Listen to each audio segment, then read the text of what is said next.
안녕하세요. 여러분의 행정 고민을 덜어드리는 행정언니 박윤아입니다.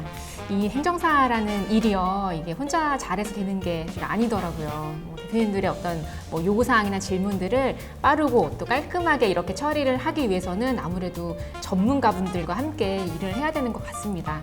그래서 왜 그런 말 있잖아요.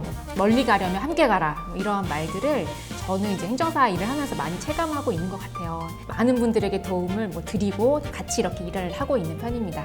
그래서 오늘도 도움을 받기 위해서 우리 배가은 노무사님을 모셨습니다. 네, 안녕하세요. 저 노무법인 청남 대표 배가은 노무사입니다. 함께 이야기하면서 최근에 근황도 좀 나눠보고요.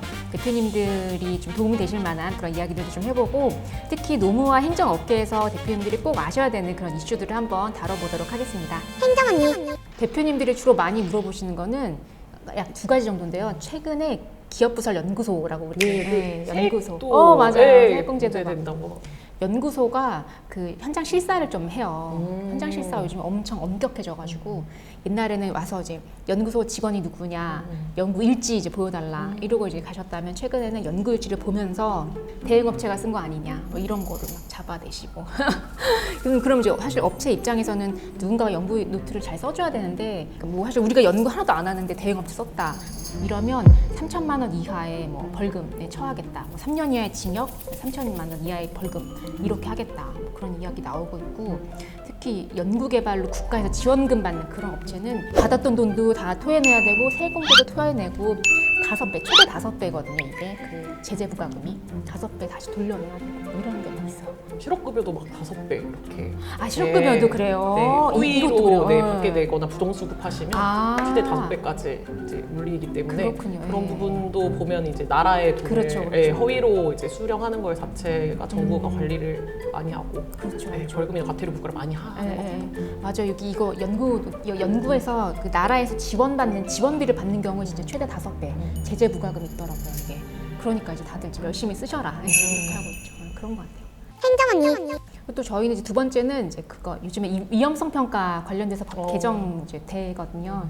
6월달에 산업안전보건법 36조의 그 위험성 평가 규정이 조금 이제 강화되면서, 예전에는 이제 위험성 평가를 이제 하면 됐는데 있는 거 위험성을 발견하고 그 다음에 평가를 하고 이게 빈도와 강도가 어느 정도인지 이렇게 하면 끝났는데, 이제는 이거에 대해서 평가한 다음에 개선 전후 약간 대책을 마련하고 그러니까 수립 계획을 이행해라 이것까지 해가지고 대표님들이 굉장히 좀 머리 아파하시죠. 근데 게다가 위험성 평가를 안 하면, 최근까지는 과태료나 이런 게 없었는데 내년부터는 과태료도 이제 발생하게 돼요. 그러니까 근로자는 50인 이상, 공사 계약 금액도 50억 이상 이렇게 되면 내년 1월부터 여기에 과태료가 나오고요. 근데 50인 미만인 경우에는 내후년 이때 나와요. 그래서 위험성 평가를 하지 않았다 그럼 1,000만 원 이하 과태료, 그 다음에 근로자 참여를 보장 못, 근로자 같이 이렇게 막 해야 되거든요.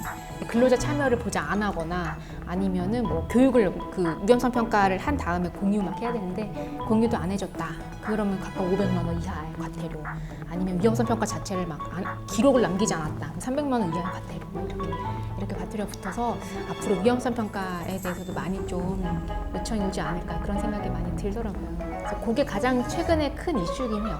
행정언니. 노무사 업계는 어떠세요? 최근에 좀 이슈가 있으세요? 최근에 그래도 가장 많이 주요하게 이슈가 되는 부분은 아무래도 포괄임금제 오남용 방지 관련해서 많이 관리를 하고 있는 부분이 있고, 가짜 3.3% 프리랜서 분들도 많이 문제가 되셔서 그 두 부분이 가장 그래도 현장에서 가장 많이 걱정하시는 제도이긴 그러니까요. 합니다. 포괄임금제 이제 하면 안 되는 거예요? 그 포괄임금제를 이제 어떻게 오남용을 방지하냐기 때문에 임금을 아예 월급을 정해두고 그 안에 모든 수당이 다 포함되어 있다라고 하는 방식의 이제 그 포괄임금제 자체는 좀 이제 금지를 하는 부분이 있고요. 대신 그 외에 근로자에게 이제 불리하지 않도록 이제 일정 수당을 고정 OT로 반영하는 수준은 이제 서로에게 불리하지 않은 부분에 대해서는 가능한 부분이 있다 보니 이 부분에 대해서 많이 문의가 있으시고 이제 어떻게 활용을 해야 하는지에 대해서, 이 지침에 대해서 많은 걱정을 하고 계시죠. 아니 그런 거 있잖아요. 주 몇 시간을 이렇게 급여에다 녹여가지고 고정 연장 수당 이렇게 넣어서 아예 포괄로 이렇게 하시던데요. 맞습니다.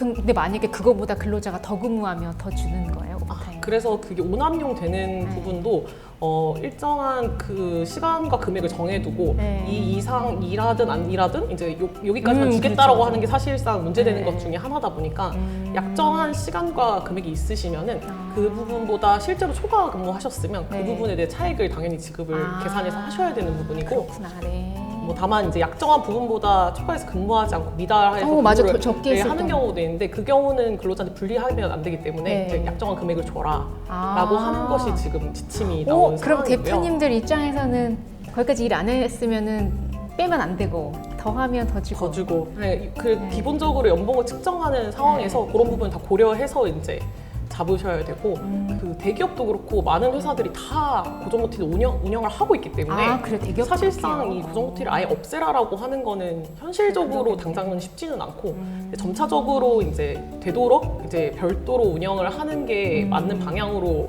이제 움직여라라고 하는 것이 지금 방침이기 때문에 그 부분은 앞으로도 계속 그 오남용 방지를 위해서 노동부에서 계속 지침을 내려줄 거라고 보고 있습니다. 그렇군요.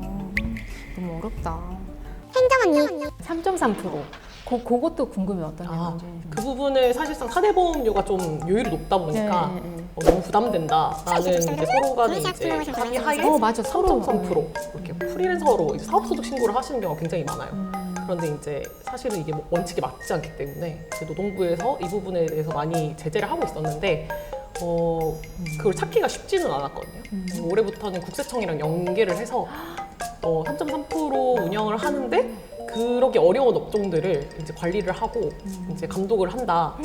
그 자료도 보는 거예요 이제 네, 노동부에서. 국세청에서 예를 들면 음식점인데 3.3% 사업소득이 신고가 되고 있다. 그렇죠. 그런 거. 사실상 음식점에 프리랜서가 있기는 쉽지는 않거든요. 대부분 근로자이실 거라 그런 부분에 대해서 이제 주요 업종들을 좀 감독하고 최근에 좀 기획 감독을 한 걸로 알고 있는데 한 70% 정도가 다 문제가 있었다라고 해서 이제 근로자성이 있음에도 3.3%로 신고가 되어 있고 그런 경우는 근로자로서 받아야 되는 뭐 연차라든지 뭐 퇴직금 이런 그렇죠. 부분도 다 이제 정산받지 못하신 경우도 많고 그리고 이 부분 때문에 이제 나중에 뭐 수당이나 이런 거 다 연결이 되어 있기 때문에 그렇죠. 그런 부분을 다 이제 시정 조치하고 이제 뭐 과태료나 이런 부분을 다 명령을 하신 걸로 알고 있고 그럼 음식점 좀 주의하실 또 어떤 업종? 가장 많이 걸린 업종이 그 서비스직, 서비스직, 음식 예. 숙박이 가장 많은 걸로 알고 있고 그 다음 제조업도 제조업도 네, 3.3%를 대세요? 예. 어머나. 그 외에도 뭐 도소매나 이런 것도 다 있으시다고 네, 그렇게